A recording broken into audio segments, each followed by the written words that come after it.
every woman has done this smile at least once where you're like, oh no, I made a bad decision. Fucking ain't my guy. You know, my God. I rewound this 100 times. Hello, everyone. Welcome back to And Just Like Yap. I am Andi. I'm Caroline. Still on season 9 of Love is Blind. We are still dealing with these people who are both from Denver and apparently questionably from Denver. We'll get into that in a minute. Caroline, how are you feeling at this point? I hope most of these people seek therapy, seek treatment, seek, a friend, a family member. I don't know. It's pretty bleak. It is. Joe and Madison. Oh my God. This scene, we are in Baja, and Joe went back to the room early after getting way too drunk, and I don't know, the internet discourse, which I tend to agree with, is he was not just drunk. It seemed to be more than just drunk. For the millennials out there, it was like Four Loko drunk. if that reads. Madison is pulling the old tactic of crying very nearby the man that you are angry at, hoping that he will hear you and change all of his behavior. And I gotta tell you, that tactic does not have 100% success rate in my experience, no. Madison. It just does not. This happens with at least one guy every season that is just like a complete 180 from the pods, where like all of a sudden you're like, who is this person even? And that's kind of how I feel like Joe was. I think Madison was overreacting maybe like a tiny bit, but also the whole thing that was like insane when you see is that he is 7 feet away from her, and it's an open wall. It is an open wall. Like he literally would need to walk 2 feet. It's not like he has to go through a door. It is open. And she's like, okay, well then come over and comfort me, which is what she wanted to begin with. And he's like, I'm in bed. Are you chained to the bed? Like you can't get out of the bed? All the lights are on. You're not asleep. No. It's just like, it's so, if my brain felt like it went upside down. Like I don't know. This man is doing everything he can to get Madison to leave him. And it is like semi-effective, as we see in a second, because she's like, I'm going to sleep in the other room. And then this motherfucker, a short while later, he does get out of bed, and Madison like gets in her jammies and puts her glasses on, is now getting ready for bed, and he comes out of the bathroom and is like, did we eat? Like, where's dinner? I just straight up wanted to kill this man during this scene. Like, Madison is, like, slightly overreacting, like I said, and we'll see more of that later. But, like, I don't know if he's purposely gaslighting her, but, like, the gaslighting at absolutely every single turn. I can't get out of bed. Where's my dinner?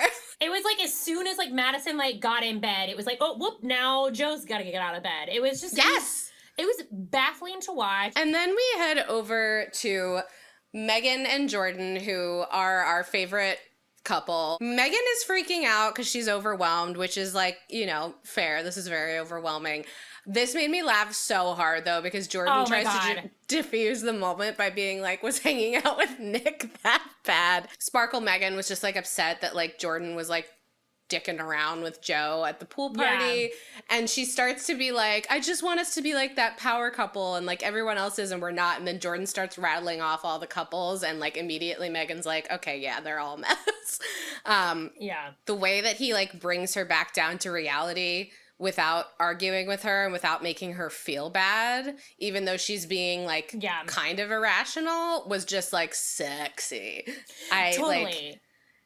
To be able to just be like, okay, you're going through it right now, but like, I mean, it's akin to a toddler having a tantrum, which he does have a toddler, to be like, hey, you're having a lot of feelings right now, but like, everything's fine. Yeah, I think it was a good contrast to the scene before Joe and Madison, where it's like, Madison was giving such a bid for Joe to check on her, like give this moment of like, hey, this is like when you're supposed to show up, and they failed on both sides.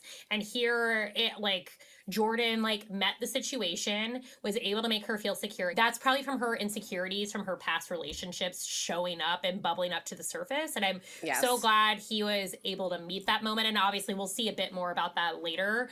But it was like, I thought this was such a nice, wonderful, like, okay, we're communicating on both sides and we're able to diffuse it, and it didn't become anything bigger than it needed to be. Then we head over to KB and Edmund, and where we last saw them, they were having that crazy argument in bed because Edmund was like coming down from being drunk at the pool party, found out from KB that all the other couples had sex, and he threw a total tantrum, and it was weird and kind of icky.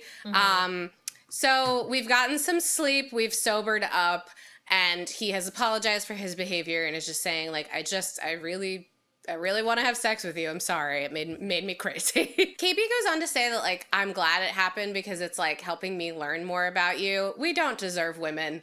We don't deserve women.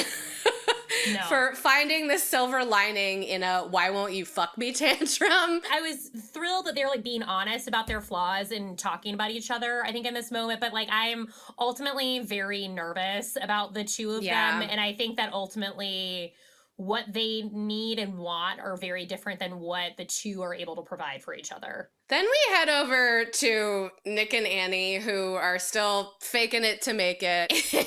Annie is saying that her dad, before she went on this show, was like, well, if you're going to go on the show, I hope you can find somebody manly enough to be with you. Which, oh boy, hearing that from Annie is going to make his head go like, okay, I have to like perform more of my manliness. These two seem like they want to get married and they don't really care who the other person is. The other person could be like a mop turned upside down and they'd be like, let's get married. Because I don't think the two of them are ever actually talking to each other. Like, they're just talking. I do love Annie's style, though. I have to say, like, most of the outfits she puts on, I'm like, oh, I really like that.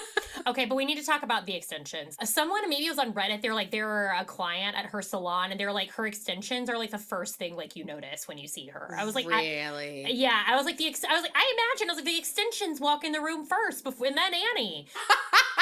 Okay, then we revisit Joe and Madison. Is the next morning Joe has slept in a different room, and Madison, instead of Joe having to do a full 180 because he was in the wrong, Madison ends up being the one to do a full 180. And my heart just goes out to this woman because I feel like she was already pretty insecure, and all of these situations with Joe have just made her more insecure because she basically decides in this conversation to like be the one to take responsibility for this, which is so fucking stupid because it really wasn't her fault. I don't know that she handled it the best, but he was at fault. He also says, like, I won't let this happen to you again, which are like the famous last words. And also my red flag, as someone who journals daily and does my morning pages, I was like, oh no, when these girls are journaling, something bad is about to come out of like whatever producer brought a journal over to them to like walk through all their thoughts. I had a thought also, are none of these men wearing sunscreen? Joe's face is so red in this scene. Anton also has sunburn on his nose. Anton's face is red and Nick's face is red. I was like, are none of them putting sunscreen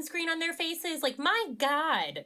I bet you if they are, it's like the women applying it while they're still in their room and then they're not reapplying it. They go on to like wrap up their very empty apologies to each other with, I just want to get back to what we had in the pods, which is like that line is said every season of this show, and every season it is a death knell because you can't go back. You're out of the pods. No. You can't go back. You can't go home. Joe, we get it. You want to get back to when she was spiritually thin. Oh my God, yeah. To when she's not the person that she like what you put onto her in the pods. And absolutely. And Madison wants to go back to like that Joe who was the person that she like was initially attracted to and not the person he actually is. Like, and that's we all want to go back to a time where everyone in our lives was putting their best foot forward for us, but that's we have to live in reality. And in reality, the two of you need to cut off all communication with each other, in my opinion. And then we head to the party, and just like an overnight camp dance, we're split to girls and guys. Madison then tells all the women that like they had such good communication to move forward through this, which is like really funny editing by the producers because we just saw that and it like definitely wasn't good communication. No, she's talking herself out of it. She's lying to herself. She's like, yeah, that actually was good. This screenshot I had to take because Annie, this entire conversation with the women, barely participates. Everybody else is having issues, but like Allie is still saying like she can't find a problem with Anton. Which felt like foreshadowing. And then we move over to the guys, and Joe is the CEO of eating his own foot. He is constantly saying things like, holy shit, these guys are still going. He's talking about Nick and Annie while Nick is sitting right there. I know. This is, okay, unfortunately, this is my toxic issue, is that, like, Joe is a bad person. Joe is a bad person. He and Madison should not be together. Yet, incredible talking head. Incredible narrator and storyteller for this show. I love that he won't keep his foot off of Nick's neck. Like, it's just, I'm glad he won't let him have an inch, and I'm loving it. And we'll see more and more of it, but also he's so red. He's so red. I know. These poor boys do not know what SPF is. He's like the worst person and like the best Greek chorus for the show. I think if Madison were more into the drama, they would be more of a match. I think like he needs to have like a girl that's like, okay, we're going back to the bedroom and we're gonna kiki and talk about that. I think he needs someone who's like just okay, here's the drama that I got from the girls. Okay, let's talk about it. Not in a way that's like Nick and Annie, who feel like they're comparing to everyone. I think for them it would be like, oh, what's the fun goss? Like, I want to hear like what happened.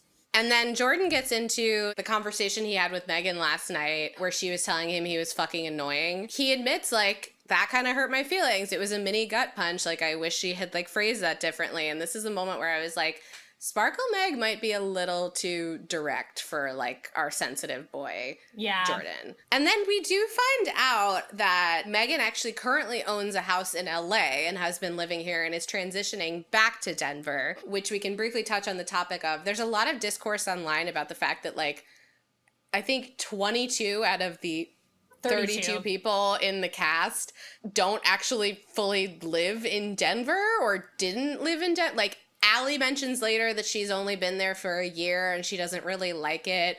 Megan's originally from there but has been living in LA. Not that there's anything wrong with that per se, but like, I don't know, it's just a little weird and it kind of makes you question like whether these people were just like kind of going out of their way to get on the show of like, I can justify like pretending to be from Denver to like be on a reality show. I wrote in my notes, we paid for Doechii. Wow, because this is where we get the Doechii anxiety coming in. And I was concerned it was Gautier. Every time I hear it, I always think I'm like, oh no, 2013. No, we're gone. And then I'm like, oh, it's Doechii. Okay, I can relax a little bit. I feel the same way. I think it's probably like triggering for all millennials. It's like, don't take me back to 2013. No, don't do it. We move forward. We don't go back. I mean, there are some things about 2013 I would go back to if I'm thinking about it, but it doesn't matter. I know, I'm trying to think. Maybe like I miss the hipster men. I do kind of like, that's a funny time. And then I just had to take the screenshot of Joe, who's, I mean, this sort of makes the other moment like the previous night where he's like, what's going on? Where am I? Like, where's dinner?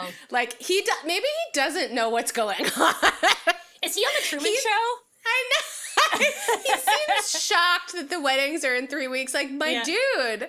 And then we have voiceover of Allie saying Anton is so chill while Anton is looking decidedly not so chill, talking about how the weddings are in 3 weeks. And did it already happen where they had the weird conversation about him painting his nails? Yes, I skipped over that because there wasn't much else going on in that conversation, but yeah, they do have a weird conversation about that. I was like, immediately, I was like, oh no. I felt like I was going backwards and putting a lot of things together. I didn't clock when they had their first meeting, how he doesn't look back at her and he goes back for another pull of champagne.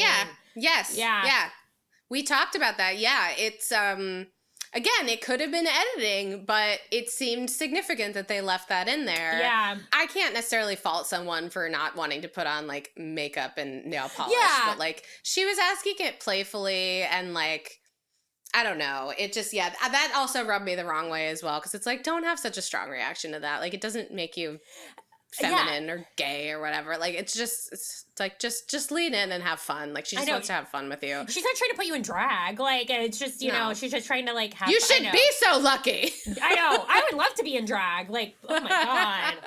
Okay, so now we cut to Delusion headquarters. Oh my God. This was one of the most confusing scenes I have ever watched on the show. Nick is telling her that every other guy at like the, you know, couple's dinner that they were just at was saying like, I'm not sure about my significant other. I don't know if I would trust anything like that coming out of Nick's mouth, to be honest. Just like she wants this like fight, this constant fight for her like knight in shining armor attention. Yes. And it's just like, I want those extensions to get somewhere deep inside her to like tell Annie like, you know, sentient extensions, say something to Annie. Sentients. They get to the apartment complex where they're all going to be having their like trial test runs at living together. And Edmund immediately is climbing in the cabinets because he sees that one is big enough to climb in. It looks like he's taken the shelves out of the cabinet and put them on the counter in order to achieve this. And KB the whole time is like, do you do this at your apartment? Like, what are you doing? We watched her get the ick in real time. It was just like, I don't know there's like anything sexual you can see about a man climbing into the cabinet just to see if he can fit in his 30s. Like, I know. Sure, when you're 5 or 6, maybe haha hee hee, that's cute. It's a cute thing to see your niece or nephew do, but like on your 30s, like He's also wearing like a blanket cape. Yeah. I don't know. The whole thing is just reading like little boy. Like, I do really like his like youthful, adventurous, curious spirit, but also if this is the energy that you're bringing after getting off a flight, I'm gonna have a problem because my energy after a day of traveling is not like, oh yay, look at you climbing in our kitchen cabinets after getting off a plane. Like, no.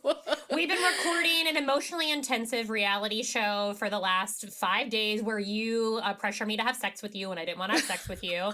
And now you're climbing in cabinets? Sure, great. Let's see more of it. I'm actually interested in this. I'm actively interested in this. We head to Sparkle Meg and Jordan. Sparkle Meg is clearly unimpressed with this apartment building because her standards are a little bit higher. Also, Caroline, you found something about how like the building that they put them in was actually like uninhabitable not long before this. Weeks before, like there was like, apparently like glass shattering, there was like a lawsuit settled. And they are having this discussion where she's having kind of a meltdown of like, we got back, now like real life is starting, like I've never been a stepmom before. When am I going to get to meet Luca? When am I going to get to meet Luca's mom? Like, and Jordan is trying to reassure her, and she's just like very seriously and like almost in tears, like, I've never done this before.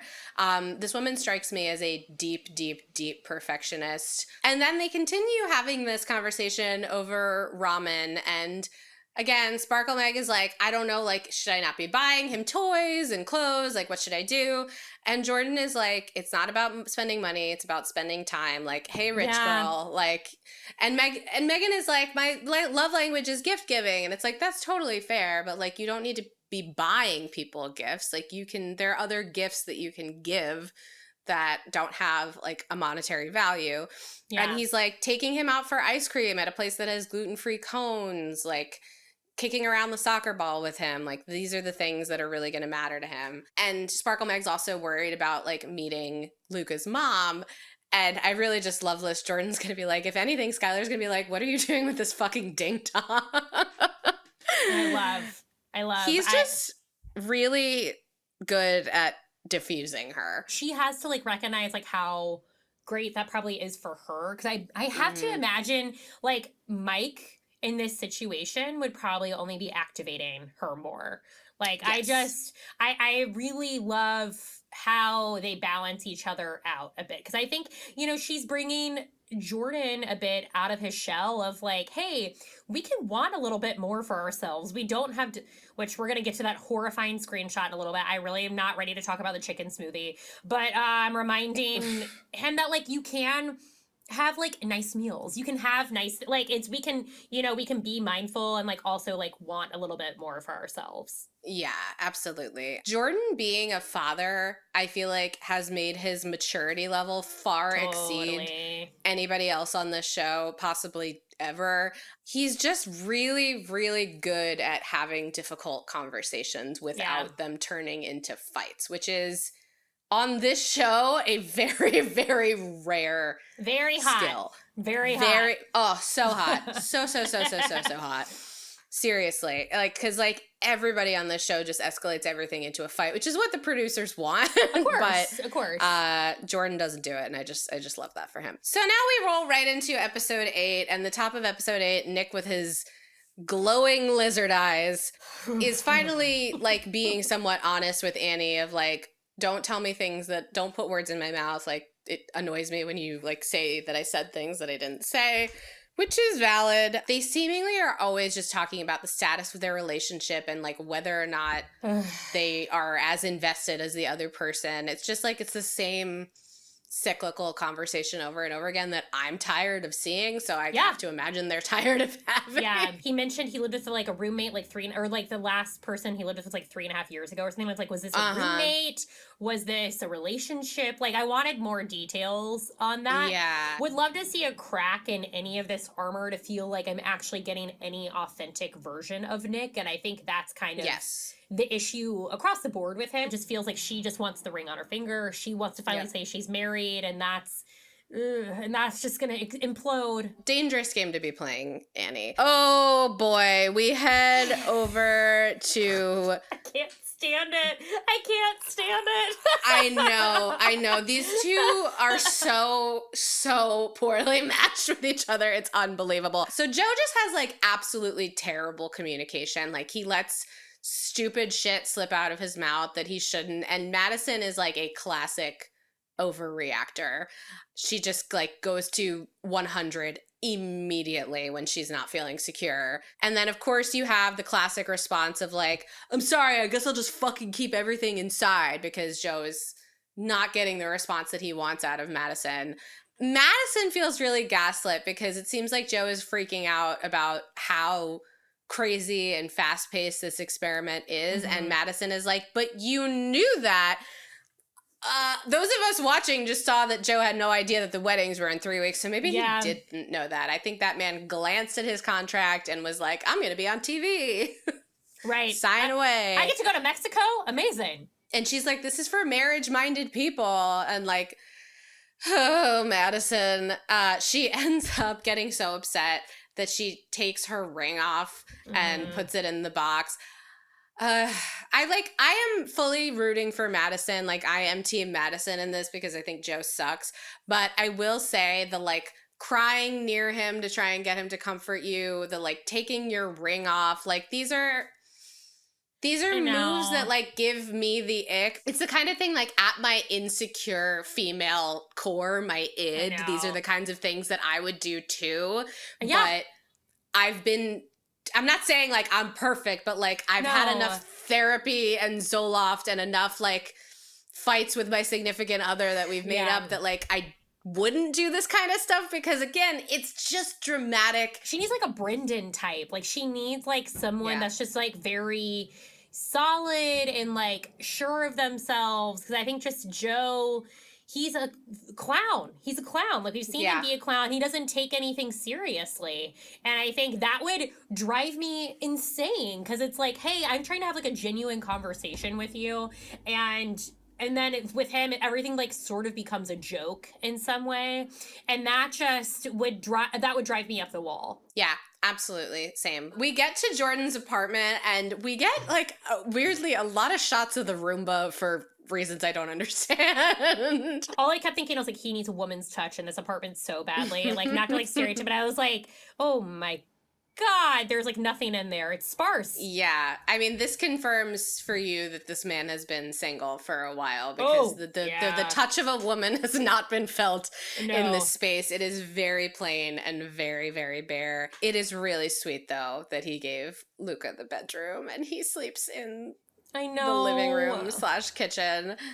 And we see Luca's bedroom. It's very, very cute, all decked out with, you know, a space theme. And he has a little dinosaur that Jordan's friend made for him that has pump.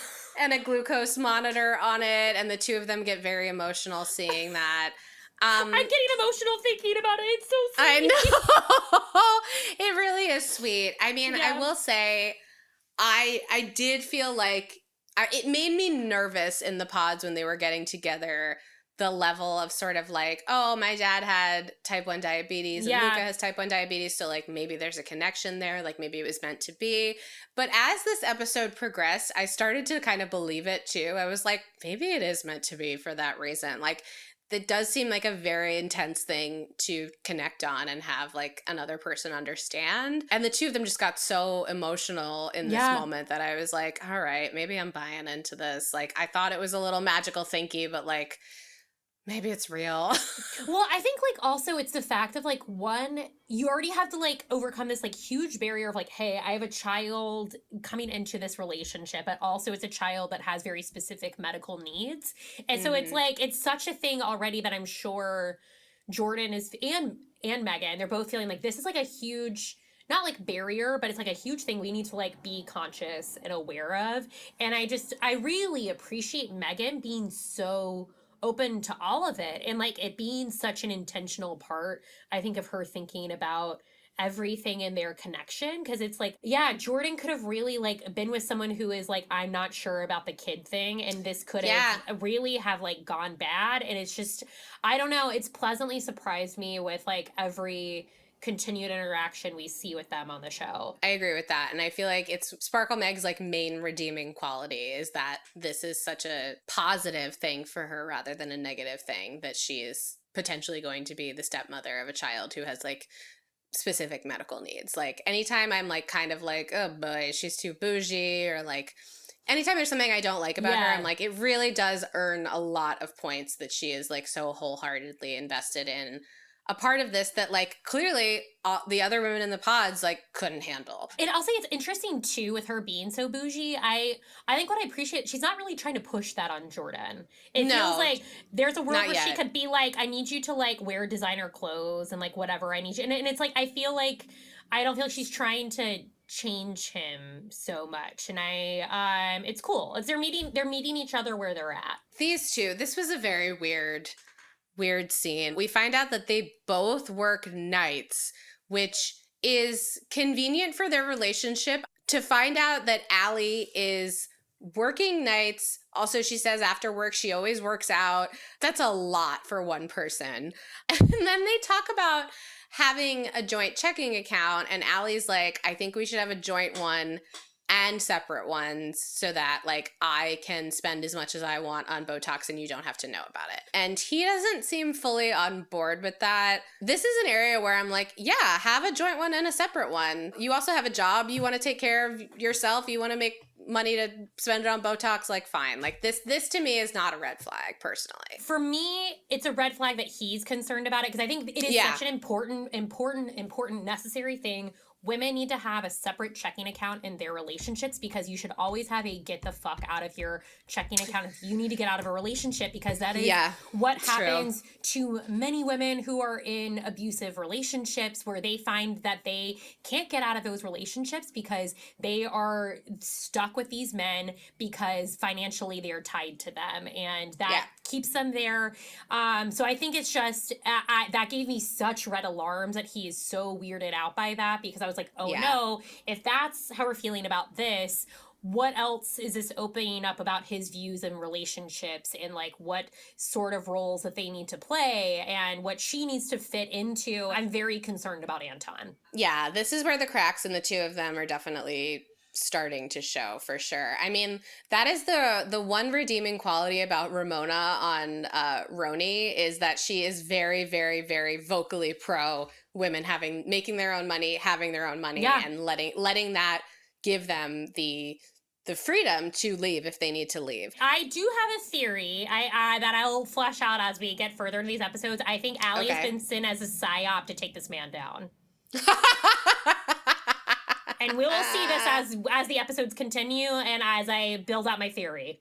Now, KB is meeting Edmund's mom, and this was a really challenging scene to watch, and it's probably going to be a challenging scene to talk about. I do appreciate that she has like a fun sense of humor when she was like, what coconut fell off the tree and hit you in the head and made you like my son. It's a little mean to Edmund, but I like that it was lighthearted. She seems very, very sweet, but a touch unstable. Yeah, Edmund's mom seems very sweet, but there was a lot about this whole scene that was kind of off-putting. Yeah. Some of the things she said, some of her behavior. We know Edmund's history of spending his childhood bouncing around from foster homes. So, like, I'm not sitting here with any judgment. Like, this, I have no idea what this woman went through. I have no idea, like, what factors shaped her life. And I also don't really know what's happened between the two of them in the interim since he got out of foster care. But there are some red flags with Edmund's mom. When KB leaves the room, she says that she looked at KB's Instagram and she even sent it to her sister. And both of them were like, no, this woman's not right. Seemingly, they seem to be alluding to the fact she's like, you've dated a lot of nice girls in the past, Edmund, and like, KB's Instagram does indicate that she is a baddie, and if you are of an older generation, you may not understand that like someone's Instagram presence is absolutely not their reality 100% of the time. And also if you're of an older generation, like you might think that she's not, I don't know, modest enough. And then when KB comes back, she has this very serious look on her face, Edmund's mom does, and is talking about how she has other daughter-in-laws who quote unquote rat her out to her sons. I didn't quite understand what she was referring to, but I saw a lot of people commenting on this online of like theories of like what she's referring to, and it's like it could be anything. It could be anything from like, you know, she's talking shit about Edmund, or like could be like asking to borrow money, like who knows, like the range of what it could possibly be. But the fact that like she's basically indicating like, I want to have a certain kind of relationship with my daughters-in-law where like you're cool with me misbehaving a little bit and you're not gonna like tell my son about it and get me in trouble. Social worker KB, background in therapy, handles this so well.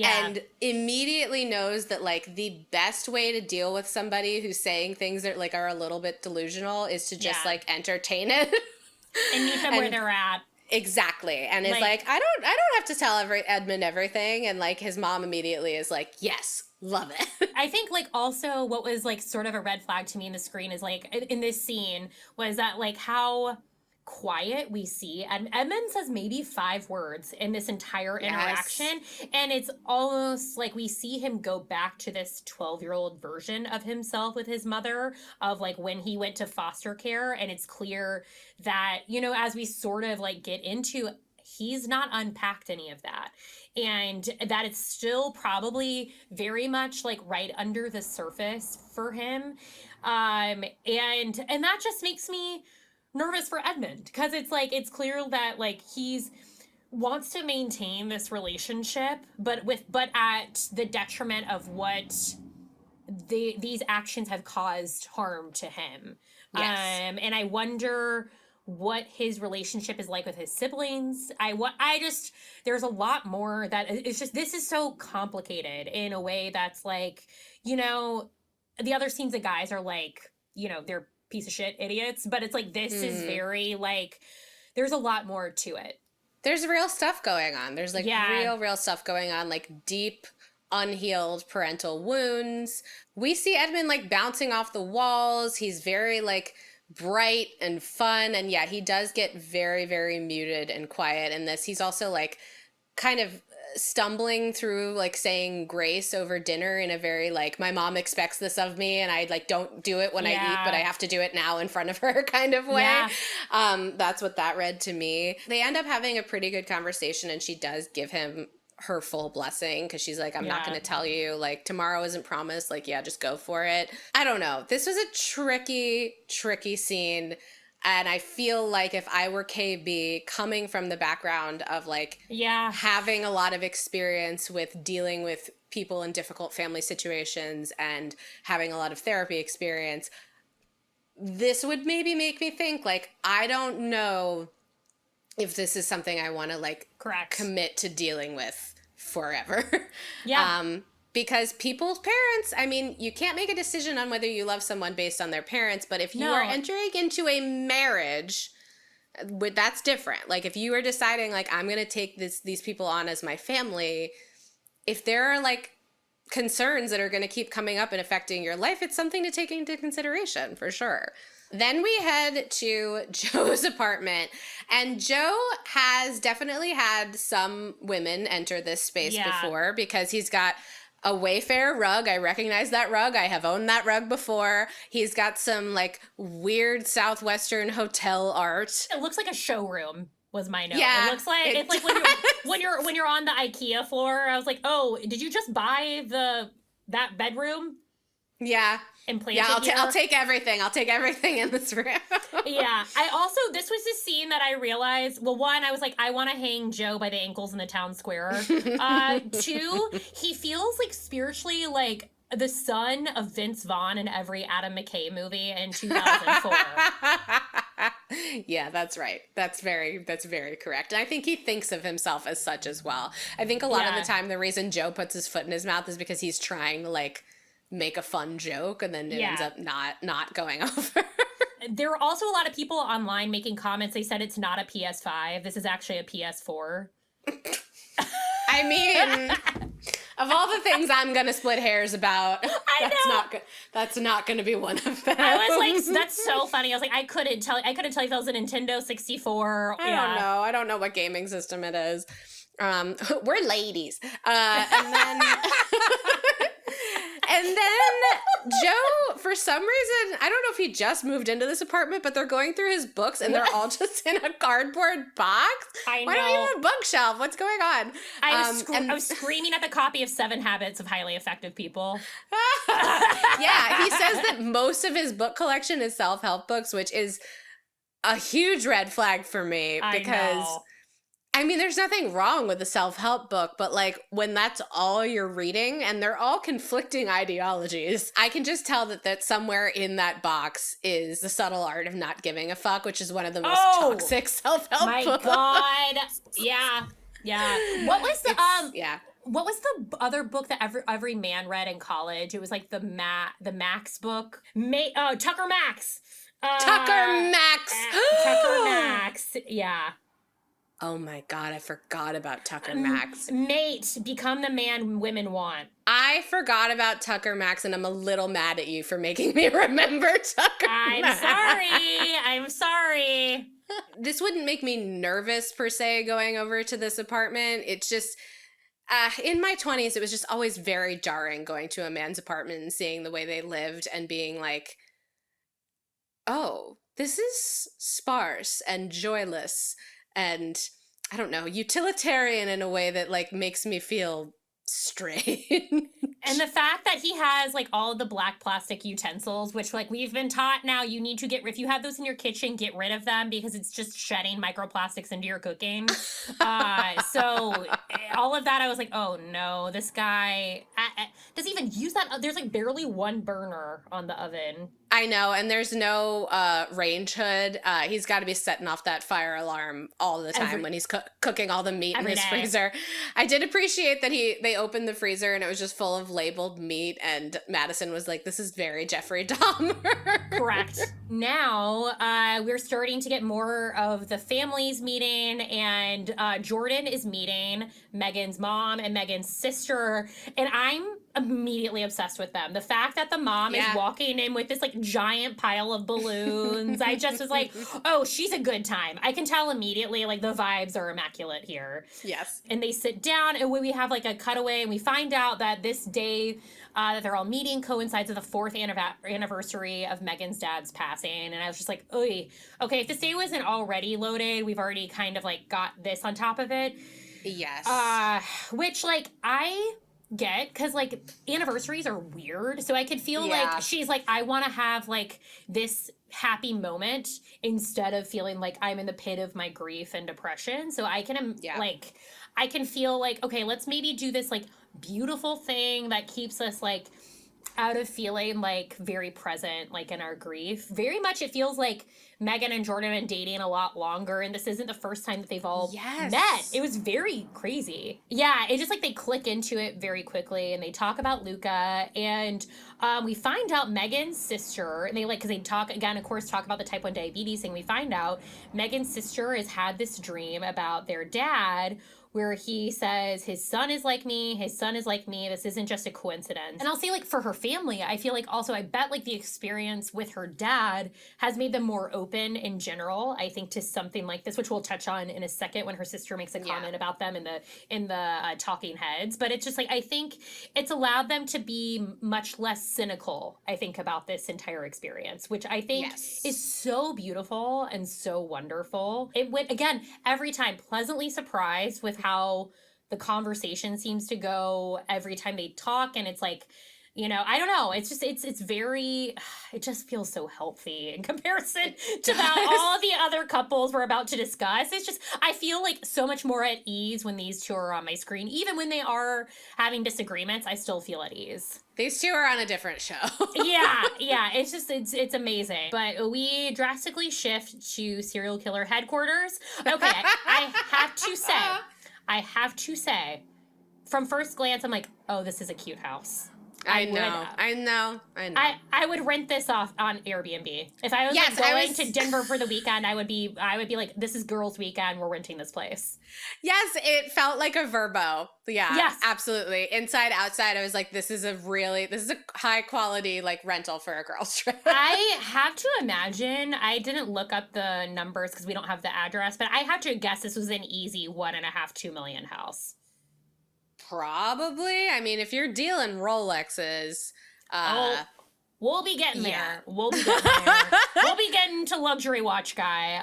But we are brought up to the infamous mountain house, because I think the way that he was talking about it before, it felt like I was like, oh God, are we going to see like a shack? Like, I didn't know what we were getting into when we were talking about living on a mountain. It definitely seemed more humble than this, for sure. Yeah. Here's where at first, because I was like, everything's blurred out in the background, I was like, what am I about to like find in this garage very soon? Like, I didn't know what was going to happen, but he's like talking about like, you know, why he chose it, because like there's a good school really close by, there's a big backyard, long driveway, etc. And Annie's like, oh my God, okay, mountain man. And I was like, oh God, she's really like leaned into whatever mountain man, burly Paul Bunyan aesthetic she thought she was getting into, and Nick is not that. I mean, like, his like life in this house is, but like he is that. It's very strange. I don't know. I'm never gonna understand her like confusion with Brendan, because it was like that man was so outrightly like, I can give these things to you. I know. And we'll get into that more when they see each other later. Yeah. And Nick is like, yeah, it's perfect for us, right? This house is perfect for us. And then, okay, this is, okay, we are going to the quote-unquote man cave. And this is the, like, pièce de resistance after we've gone to Joe's apartment and Jordan's apartment. What did you think we were about to see when he says the man cave? I mean, I really couldn't even begin to imagine, because this whole time, it's been very hard to ignore the internet discourse that this man may be in the closet. And again, I don't want to like out anybody and like whatever. But What is about to happen is like an episode of Room Raiders on MTV that I would watch after school in high school, where they would go through every man's like a room with a blue light. Like this felt like that. I was like, oh, I'm in an episode of Room Raiders and an episode of Love is Blind, that I'm seeing like the strangest corners of this man's house. Or like in Silence of the Lambs when she goes into the storage unit. Both sides of the same coin. Yeah. And so as we enter the man cave, we see there are cross-country skis, all sorts of skis, which that was what was like blurred out behind him in that talking head. He plays a lot of hockey. There's like a lot of sports, a lot of like exterior support stuff out here. Mm-hmm. Okay, so all right, we then find out he's run like all of these like marathons, 10Ks, like in different cities, and like she's like, did you run all of these? And he's like, oh, I have like 100 gajillion times more. Now we're talking about that. Do you notice anything in this screenshot? No. Okay, well, my little eagle eye that saw this has seen this show at least 4 to 5 times on Broadway. It's a tiny little Hamilton poster that he does not mention at all. It's just sitting there off to the side. Okay, feels symbolic. Feels symbolic. Tiny little off to the side. And also, like, Hamilton's an accepted musical, I think, by the Straits. So I think we're able, and that also is like, see, I can be accepting. I can accept others. Yeah. I love Hamilton. Mm-hmm. So I thought that was very funny in contradiction to, he's like, oh, that was the height of my athletic career. I was like, I didn't even notice that. Good eye.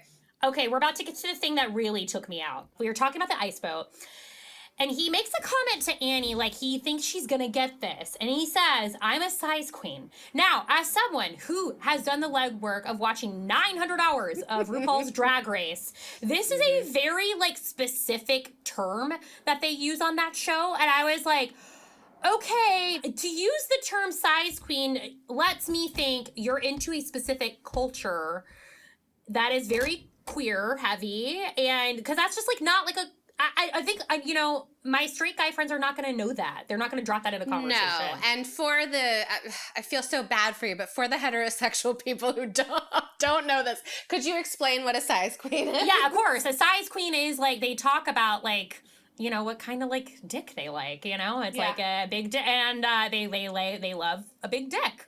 I couldn't quite tell if she understood what he meant by that. I don't think she just kind of like giggles it off. You're spending all of these episodes being like, is this man denying who he really is? Maybe not. And then you are in a garage that basically is who Nick is performing. Right. Like, I run, I ski, I have a classic car. Like, he literally has all of the accoutrement of being like a very heterosexual man. And then for him to say about his ice boat sail that he's a size queen, you're like, I don't know what the fuck is going on.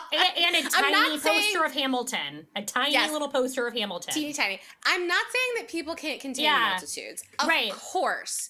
It's just confusing. It's like a guy who said, who will the real Nick please stand up? Like, yes. Yes, exactly. And then Annie says the least believable thing to ever come out of her mouth, and she says, you're so fucking cool. And that, I was like, I think you're trying to convince yourself here, Annie. And Annie's just like, how can I ask you to leave? You like belong in the mountains. Like, she's just so... you can tell her extensions have gone upside down from like this realization by like every reveal in this house. And he's like, if she's, I do appreciate Nick a little bit in this moment. He's like, I'm not trying to like force her to, fully adapt to my life up here, but I'd love for us to find a way to make the both work, that like she has her life in the city, her salon's in the city, but we can also have this place up here, and he like doesn't want to make her give that up. And I just thought that was really cool. Oh boy. Yeah. Madison is meeting Joe's family today, and we are allegedly excited. Also, I think I might have eaten at this restaurant. I need to go back and dig into it, but I was like, I think I ate here. And I remember the food being very good. Not this room though, obviously, because this is obviously a private room they needed for camera and stuff like that. I was like, I think I ate here. And I remember the food being very good. And now I was obsessed with one of these two men at the table. This one, I think he was an ex-husband the husband, the stepdad. Yes, there were two men, one of which is married to Joe's mom, and the other was previously married to Joe's mom. But he is saying everything with his face that he's like, I give this 48 hours. Like, I love these two other men at the table. They both were like, why am I being forced to go to this? Like, you could just, they didn't need to say anything. My big takeaway from this scene was like, okay, he's got two sisters. Why does this man act like he's never I know met a woman? I know. It's very shocking. Also, I'm now this man also looks like he's John Cena's like uncle. Yes. I see that. I know. And then it's fascinating. Okay, so what happens like in this scene? It's like Joe is like, oh, it's like I see Finn Madison again.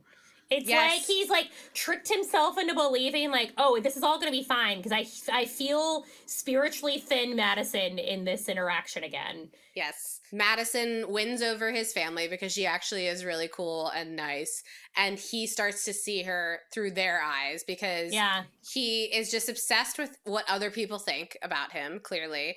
The perception. So, exactly. So, like, the perception was good, and he starts to see Madison through the eyes of other people, and that sort of, like, changes his opinion of her a little bit more. Like, and you could see that as, like, maybe he was nervous about how his family would take it, and now they're cool with it. So, but I don't think that's what it was. I think it's similar to, like, when someone dumps you and then they see you with somebody else. Yeah. And they're like, oh, somebody else likes this person.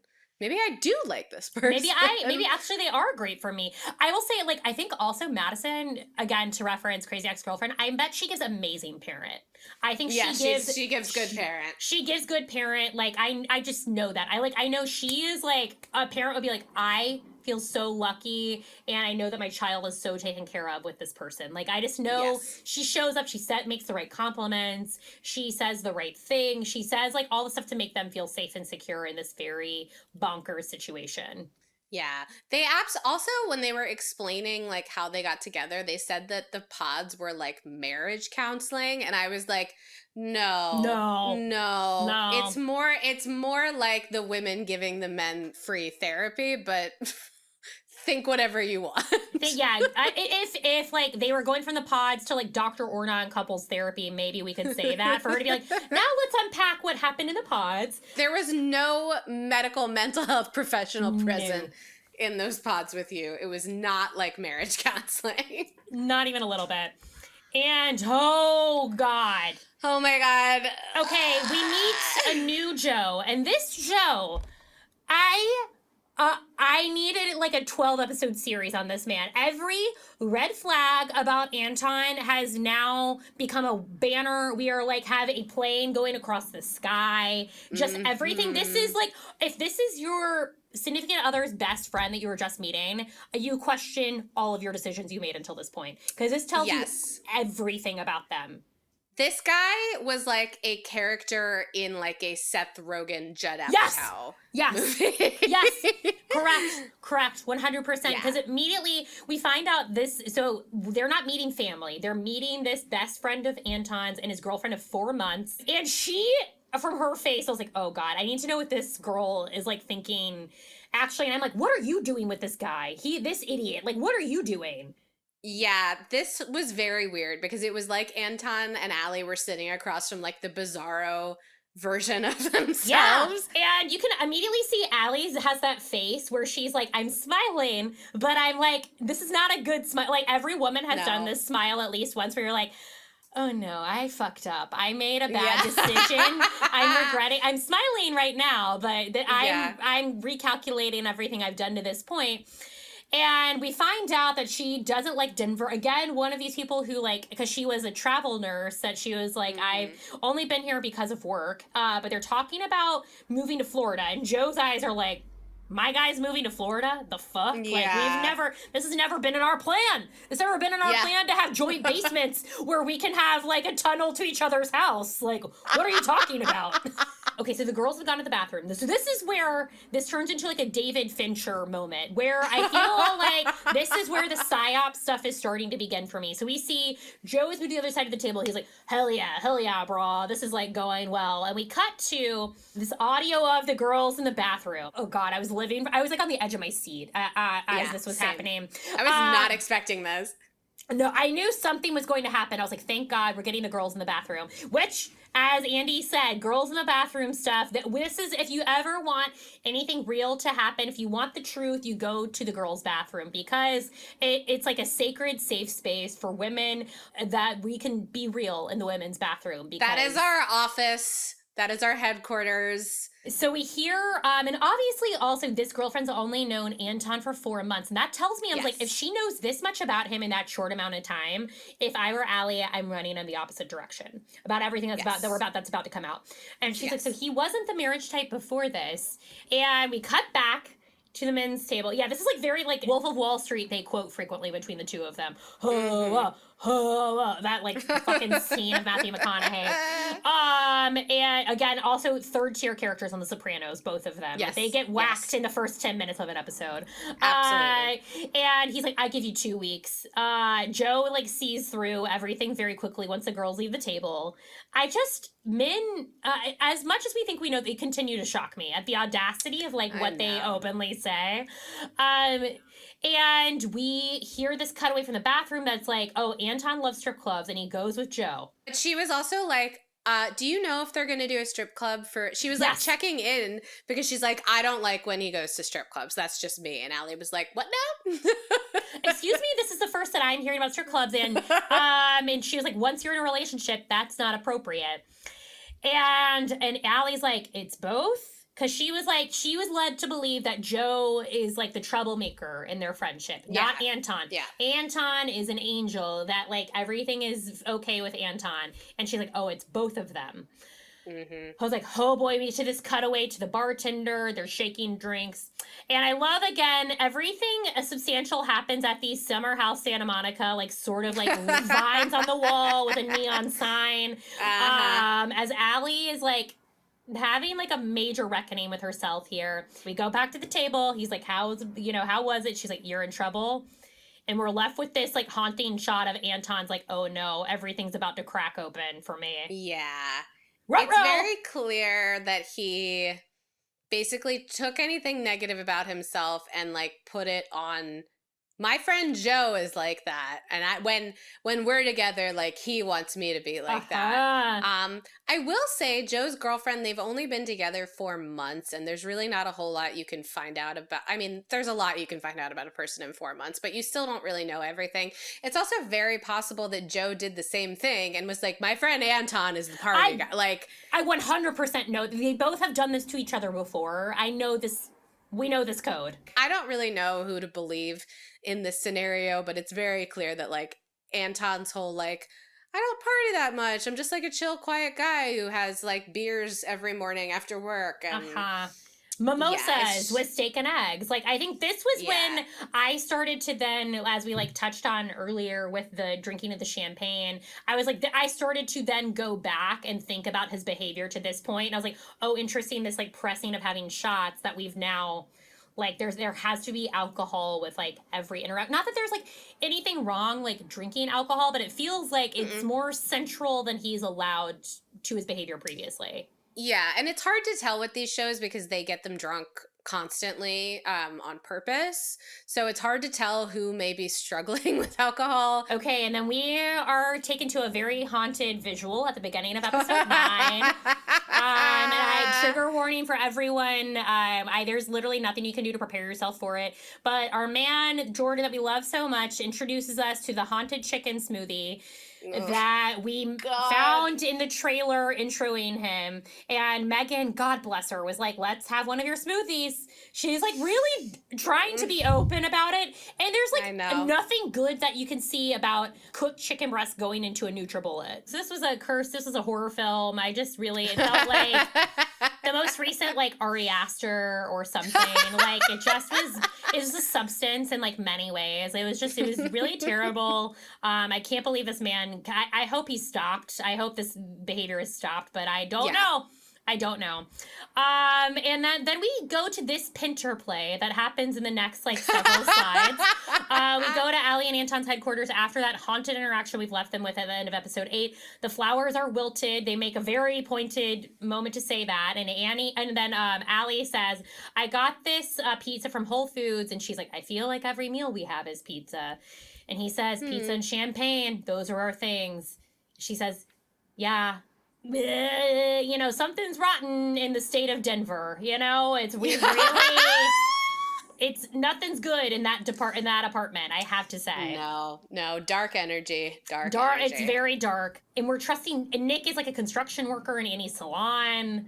Edmund buys her roller skates, very childhood coded, and there's a whole scene about them like roller skating in the apartment, and I was like, And we cut to Sparkle Megan. Okay, also her fashion confuses me. It looks like, it's like, which we'll see another dress in a second. It looks like, speaking of 2013, Francesca's from a 2013. And I frequented a Francesca's collection many a time in 2013. And this dress in particular, I was like, I saw that in 2013. And we're with the realtor. We're looking at this, like, wild shiplap home, and we talk about that she is willing to sell the home so we can settle in Denver. We're in a range of 1.5 to 2 million, and you see Jordan just check out hearing that number easily. I know. We're looking at 1.5 to 2 million.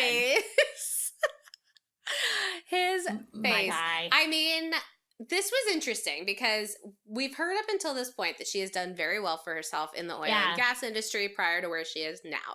But we don't know exactly how well. Then we find out she owns property in LA, and you're like, okay, she's pretty well.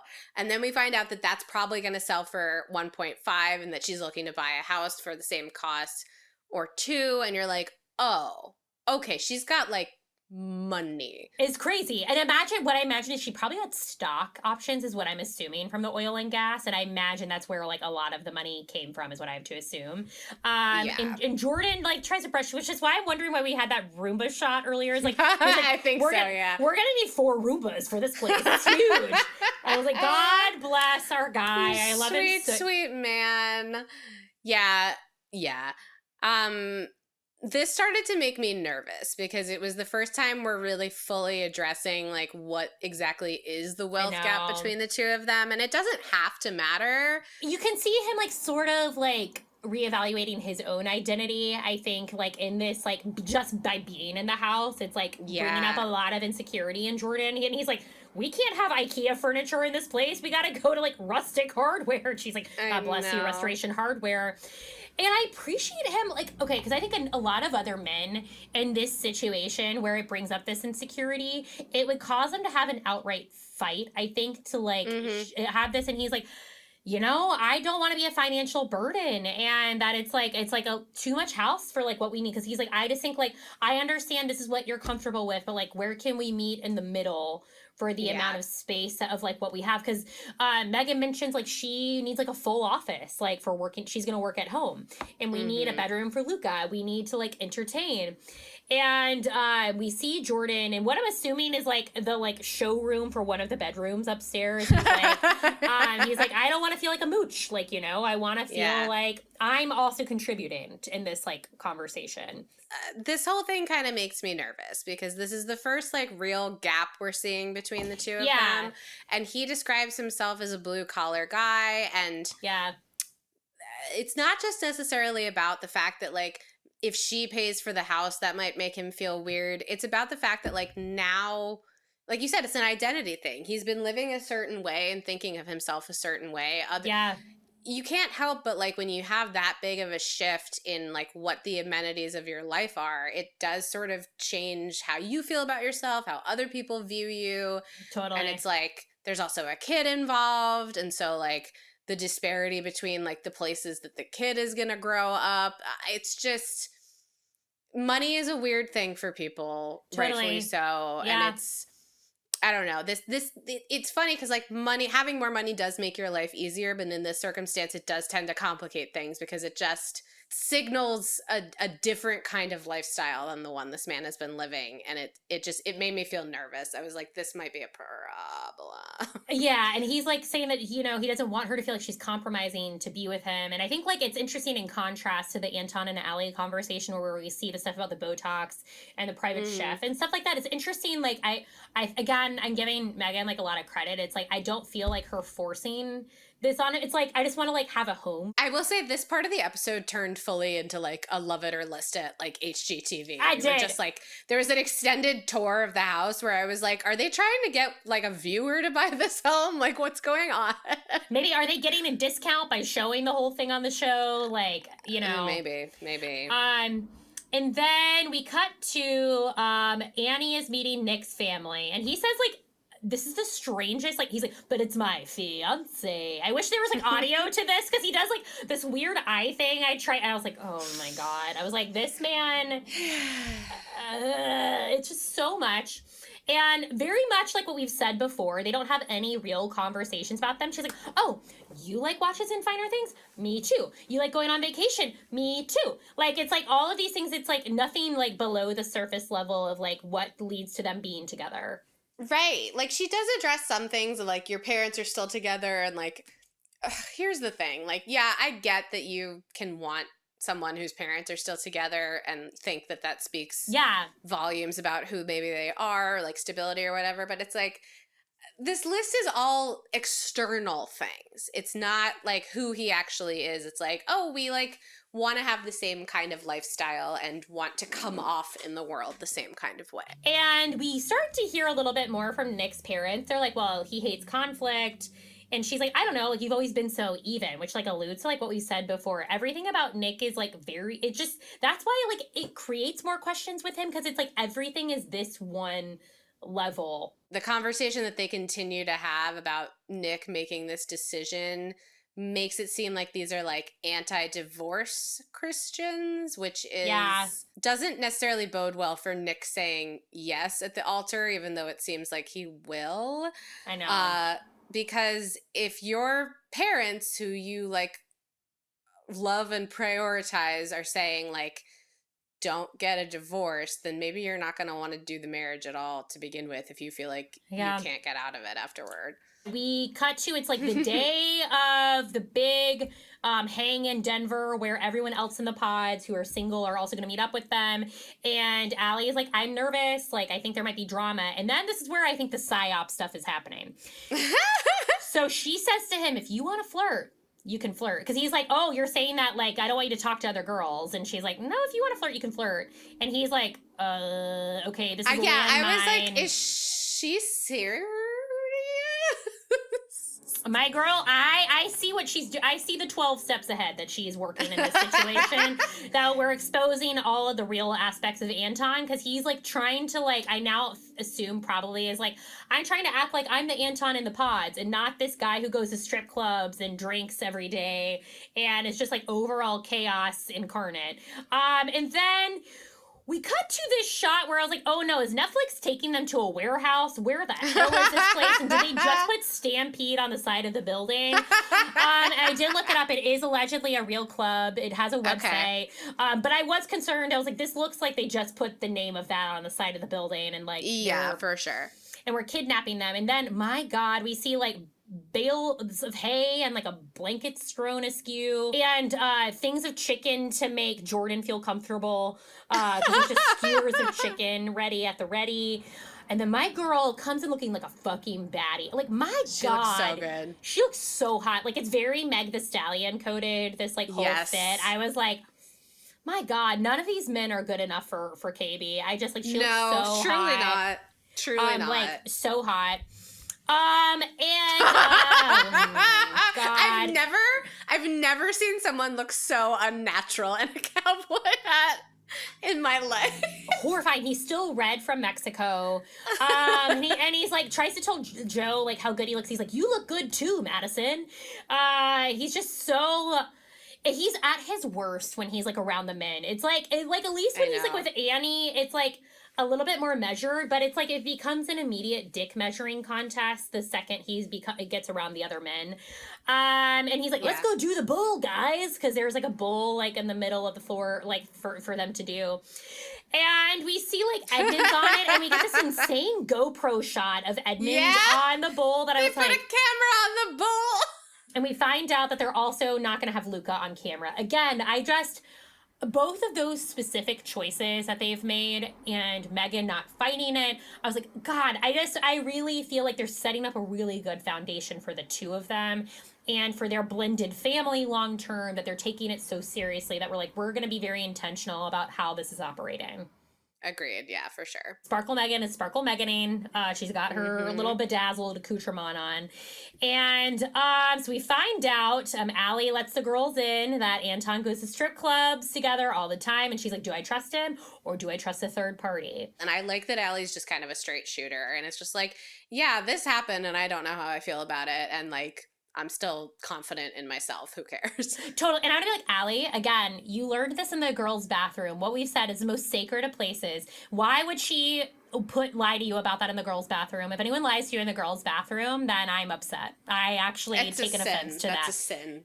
That's a sin. Yeah. You don't lie in the girls' bathroom. That's like rule number 9 in the girl code rule book, you know? We don't lie in the girls' bathroom. She just talks about how it's like not her lifestyle. And I'm like, yeah, I would be concerned. I would be like really like very concerned. Again, this is where I think the PSYOP operation is happening. The cracks are starting to unravel. And then, okay, we've not talked about Casey in a while. Casey has been MIA along with the Patrick stuff. We're like, is Casey going to show up? Yeah. And our boy Patrick has rolled up and he's like, well, we find out some like wild details. That Casey was like, I want to see you first thing when we get back. Okay, and this is where, again, I'm such a sucker for Joe and his facial reactions. Because in this entire conversation, he's like, you didn't see her one-on-one in Denver? Find out she allegedly didn't want to do the show anymore, is too much for her. And I mean, it's like, fuck, that's crazy. And this is like one day after we get back. And he asked for the ring back and she said no. And Joe's face was my face. Yeah. And I'll say also, I sent you this reel. I see Patrick post on his Instagram. Oh, yeah. That was like him being like, when she finds out she's the side chick. And I was like, okay, Patrick, I understand she really fucking hurt you. But also, you can't post that at the same time. Because I was like, this looks bad. This looks bad. Yeah, was he trying to indicate that, like, Casey found out that, like, Anna was his number one? Yeah. So that made her feel bad. He took it down because by the time I went to go look at it, it wasn't up anymore. Yeah, it was like a quick little reel. And I was like, yeah, someone probably told him, was like, this is a bad look. Why would you post that? Like, I guess what she did was bad, but also, like, you can't then feed into that narrative because then that also looks bad. Unlike her, then to be like, then you're just like feeding into this whole thing that's like, oh, well, you actually never really liked her.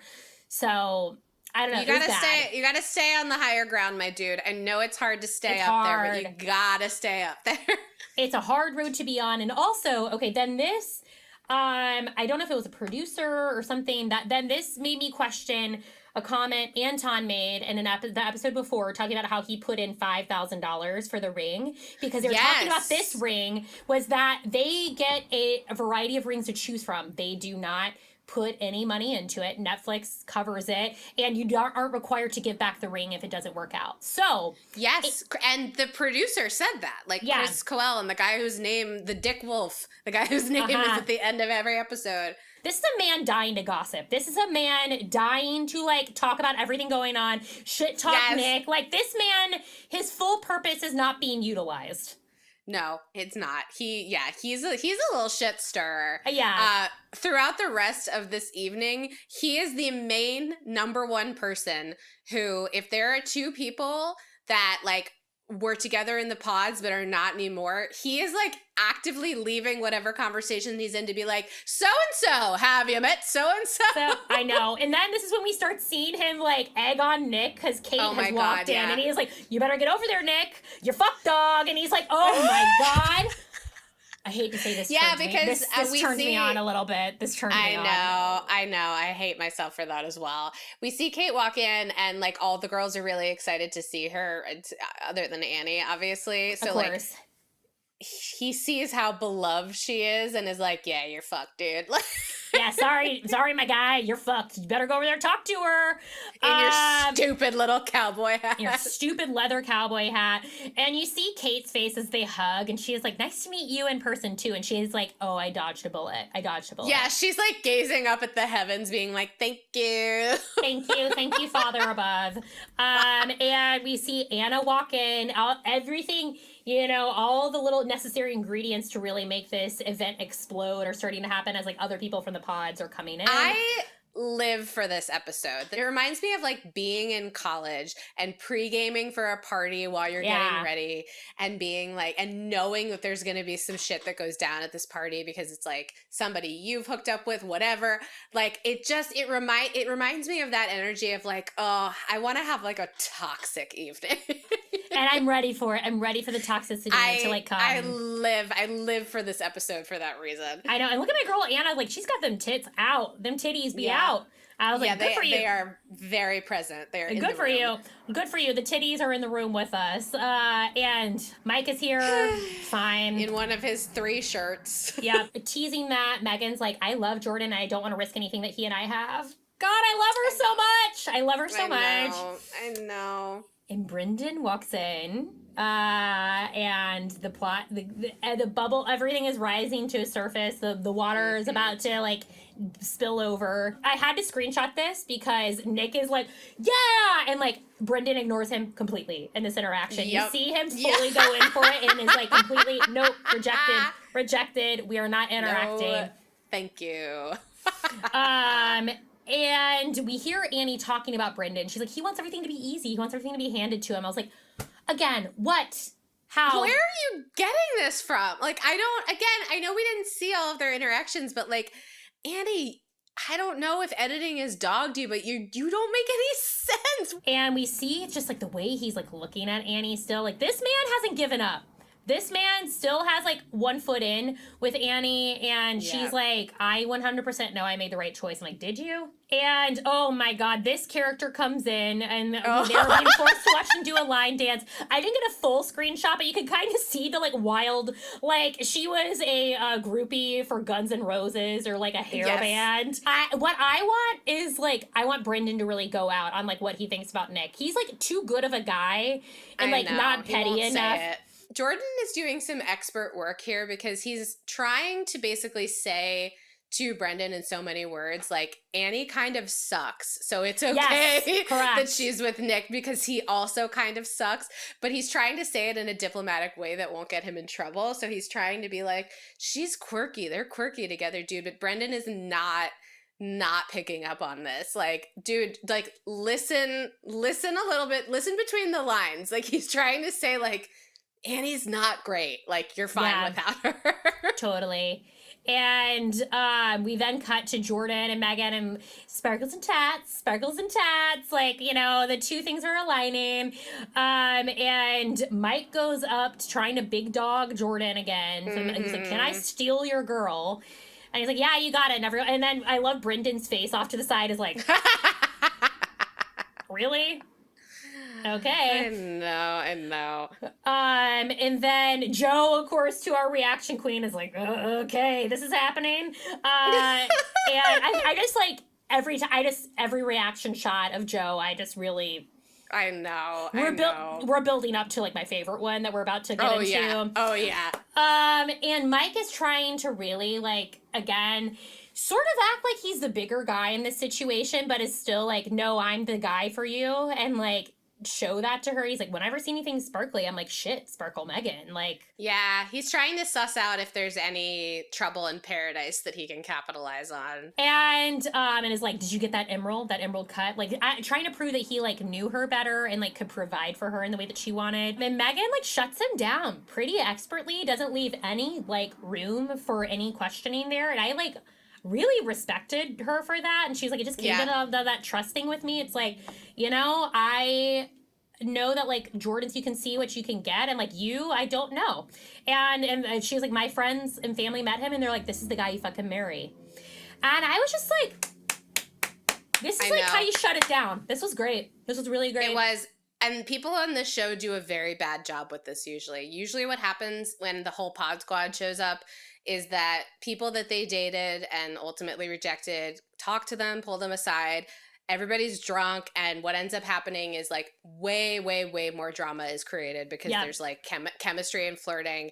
And she handled this so I've never seen anybody handle this so well. And he like tries to like lie through his teeth that he's like happy for her when he is like, I can't believe I lost. This man has never taken an L in his life. And we cut to now what we've been like building towards. We've been waiting for Patrick and Anna to like finally have this. I've been dying for it. We were like, everything was like happening. We're ticking the interactions off. She's my favorite girl. She's my favorite one until she left me. We're like, okay, now we got to go to the table. We like talk about like how Anna has made this comment about how she was like, you know, I just like was really not sure. And I was like freaking out a bit and like about all of, it was just becoming like so real and I just couldn't do it. And Patrick is like, well, it was going to be you. That was the fucking crazy thing about it. And Anna's like, yeah, but like, how can you say that? And you still got engaged with someone else the next day. And I think like this whole conversation, I'm curious to hear what you think. I felt like they were both right and they were both wrong. Like in everything. I agree with that 100%. Like I can totally see Anna's perspective of like, if this guy was so set on me, how could he get engaged to somebody else? That being said, you did leave the show and Patrick wanted to get engaged. Like people stay on the show because they want to find a significant other to get engaged to. So it's like, I can see both sides of it. Like I get where she's coming from, but I also understand where he's coming from. Yeah, and it's like also, did you want him to leave the show for you? Like, did you want him to read your mind again? Like what we sort of touched on with Megan. You didn't even say bye to him. He kind of was like in a rock and a hard place. Like, I guess, like, I gotta make this other connection work because it's the person I have left. And like, I'm gonna propose to them. And like, because I came onto this show to get married. And we've seen Anna posted on her story. She was like, I'm not going to talk about Love is Blind anymore. I've gotten a lot of hate comments. And she was like, we have a good friendship. So we find out that the two of them like have like a good friendship relationship. And I'm glad to hear that. As am I. But I'm curious. It's interesting. Blake didn't show up to this shindig that we saw. Yeah, he did not. And oh boy, this was rough. This was real rough. So we cut to like Annie's like, oh, Nick is perfect, and he's like, well, no, I wouldn't say that. And Edmund, I don't know if he's had several drinks at this point, is like, very likely. Yeah, he's like, I hear what, like, and he's like, it's like really nice to hear that she says that about you. And Katie walks up and is like, hear what? And he's like, you know, say it. Like, say if you're gonna make a comment like that, what the fuck am I doing wrong? And he's like, oh, that like he's perfect. And you can feel Nick and Annie are like, oh no, what the fuck did we start? Like we didn't mean this to be anything on the other side. And Edmund very quickly tries to evacuate the dance floor. And it's like, I didn't want to do this here. And she's like, well, no, you brought it up. What? Say what you mean. Say what you mean. And he's like, I don't hear anything positive from you. And she's like, you don't hear enough positive. And he like tries to completely avoid this whole bomb that he set off. And she's like, no, I need you to be an adult, look at me and have a conversation. Yeah. This was bad. This was bad. This was really bad. This was bad. I had trouble with this because it's like, on the one hand, I appreciate that KB held him accountable. Edmund needs a lot of validation. He's got some unhealed parental wounds and he needs to be told that he's the best. Like he's said this a few times. So part of me is like, KB, you do know this about him. So like, I don't know what's going on with you guys behind closed doors, but like, are you not giving him enough validation? He turns into such a little boy when he's drunk and upset that it's like, it's just hard to watch. It's hard because like, it's hard to argue with KB and he's just such a little baby. And she's having to turn into his mom. And I think that's just like, it's a very slippery slope.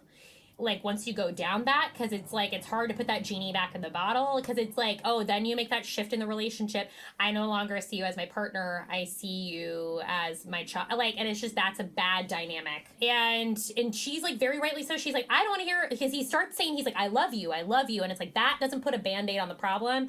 We need a solution to this. Like, that's like you saying I love you, those pleasantries, like that doesn't put everything back. Like what you said, you've opened this up, this is clearly something you're insecure about. We have to talk about it. I appreciated that. I appreciate it too. It's just, this is all bad. And oh boy. All right. Kate and Nick have their sit down.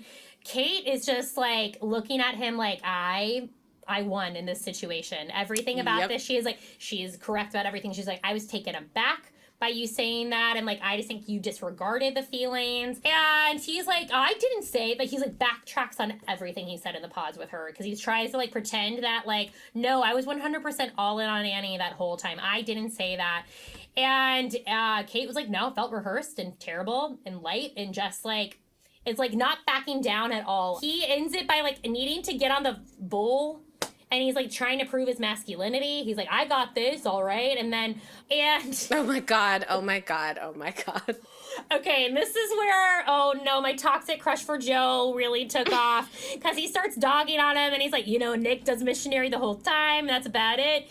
And we get this incredible, legendary Hall of Fame talking head where he tries his best to say anything nice about Nick. And he's like, I couldn't. No. I mean, he's like, great guy, some might say. And he's like, I don't fuck with him too much. And he's like, fucking ain't my guy. My God. I've rewound this 100 times. I know. Joe sucks. He really does. But, like, this was kind of amazing. This was really kind of amazing because people aren't this candid on this show. I know. Often enough. And it was really pretty funny. Again, I just appreciate him not keeping his foot off of Nick's neck. Like, I just really appreciate, he's like, I'm not gonna, just because, like, we have to be cordial in couples now. I saw who this man was in the pods. I saw what he did to my guy, Brendan. There is something else here that I don't trust. And I don't know. This would have gotten 25-year-old me. I would have made out with this man afterwards. It was bad. No, same. Hard bad. same. And his like great hat tonight, just really leaning into it. He just like can't let him go. And then finally we get to Kate is like sidebarring with Madison, and Madison's like, there's multiple people that don't like Nick, and the boys are taking shots, and Joe's like caught. You can tell this man is caught in a rocket. He's like, I want to like go hard with the boys, but I also know what happened last time. And he's like, this is how I got fucked up last time. Yeah, shots. What a world that the shots are how you got fucked up. I know. I'm like, at least he's like, he's learning the tiniest lesson. He's like, no, oh God, no, oh, I can't. I want Fireball, but no, Madison. Like, you can tell. I really want to do a bump of coke off the bull, but I can't. I know, he's short circuiting as we're watching him. It's like truly his brain is like in front of us. I know. This is when my girl is really, because he's like, I don't know, everyone's asking like how we're doing, and I'm like not really telling them. He's like, and I'm like, I don't know. And he's like, what have you been saying? And she's like, the truth. Woo! Oh yeah, loved it. She like came in out of nowhere, and like she turned out to be like hard fucking core. She does not care about being honest about what's actually happening with them, and I love it. I know, sniper from the side. I think it was like, once the stripper thing happened, it was like, you know what? Because also, here's what I'm going to say. My theory, like watching the trailer that we get like after this next scene, I don't think I saw the two of them at the altar in the clip package. Oh. I think I saw four couples. And we see at the end of the episode, Edmund is chasing after Katie like a kid on the playground. She's like, please don't talk to me. She runs to talk to Megan, and we are left with this dejected shot of Edmund not knowing what to do. Sort of reflective for a lot of our couples right now at the end of this. There were a lot of tears in the preview. We know that means we're like, I'm assuming the wedding dress shopping, the suit shopping, and the bachelor party is going to happen the next episode. My hypothesis is we're going to see them on one of those pedal bikes where they're drinking. Probably, yeah. Thank you so much for tuning in for our recap for episodes 7 through 9. See you soon, everybody. Bye.